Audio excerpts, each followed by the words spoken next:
halkan waa bartamaha xarunta Inji ee magaalada Dhuusamareeb. Saacadu waa 6 saac oo habeenimo. Waxaa la suray calanka buluga ah ee Jamhuuriyadda Soomaaliya.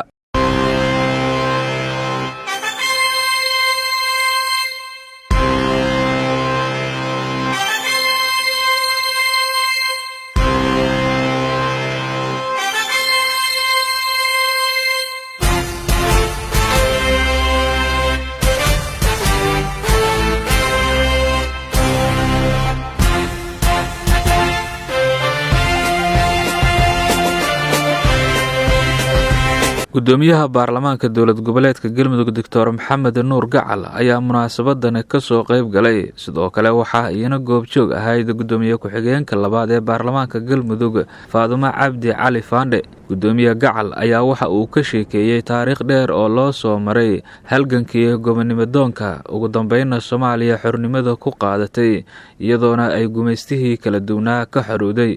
waxa uuna xusay 61 sano guuradan in ay ka sii horeysay in gumaysigu Baarliin uu ku qaybiyo Soomaaliya iyo Afrika intaba, balse waxa uu tibaaxay gudoomiye Gacal oo xusuusiyay jiilka cusub in la soo maray xilli warmo iyo fallaaro lagu dagaalamay si xornimada maanta aynu ku naaloonayno loo gaaro. sanad guurada 61aad ee 1 Luulyo ee maalinta xurriyadda iyo midnimada Soomaaliyeed waxaa caawa farxad noo ah annagoo xura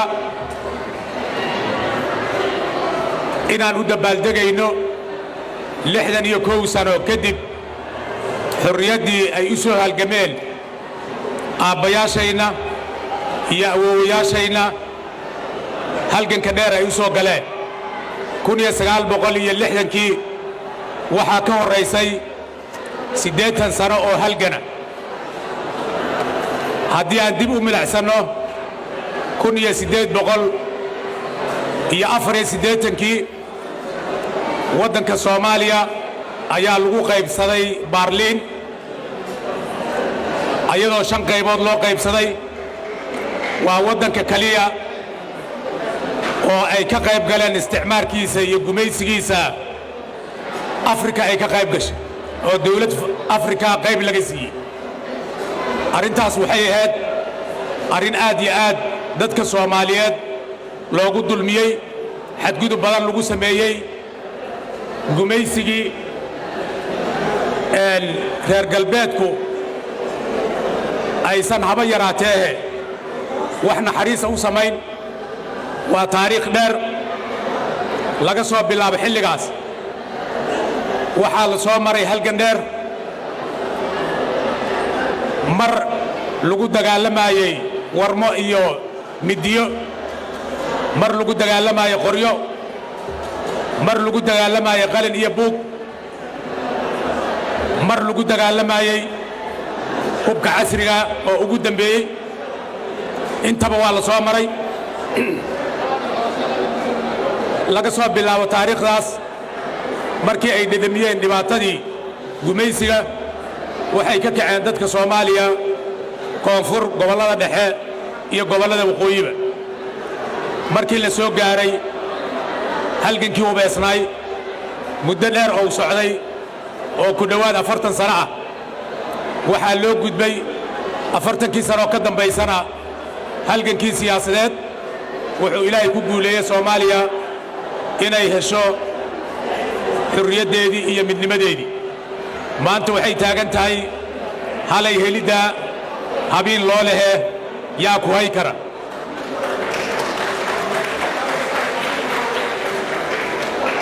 dhibaatadii 60kii sano ee la soo dhaafay in badanoo ka midana waad u joogteen, in badanoo ka midana waad maqasheen.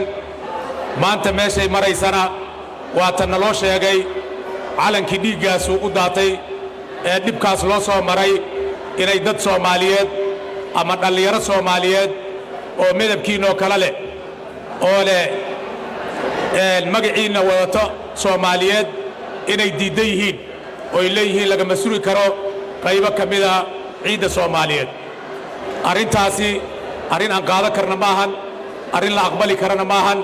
waxaan rajaynaynaa dhallinyarada u dabaaldegayso maanta farxaddan inay ka dhabeeyaan ballanqaadkaas ay ballan qaadeen odayaashayni iyo aabbayaashayna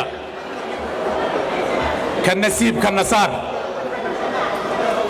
kaa nasiibka nasaar aan siduu yaha eege sarreeyow ma nusqaamow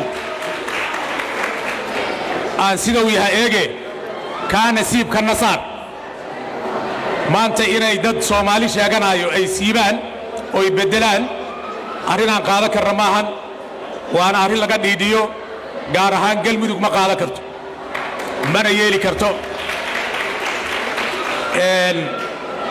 waxaan mar kale wakhtigoo gaaban calankii inaan saarnana sugaayo waxaan rabnaa marka ugu horrayso ma ahan calanka inaan gacmahayna ku saarno waa inaan qalbigayna saarnaa markaan qalbigayna saarno oo rumayno xurriyaddaas waxaad ogtihiin caawa intaynaan dabaaldegayso iyo inta la haysto calankaas laga siibay farqiga iyo nolosha noo dhaxayso iyo cadaadiska iyo dhibaatada ay ku jiraan oo aysan intaan isu imaan karin ama aysan dabaaldegi karin deegaanadayna qaar ka mida waa nasiib darro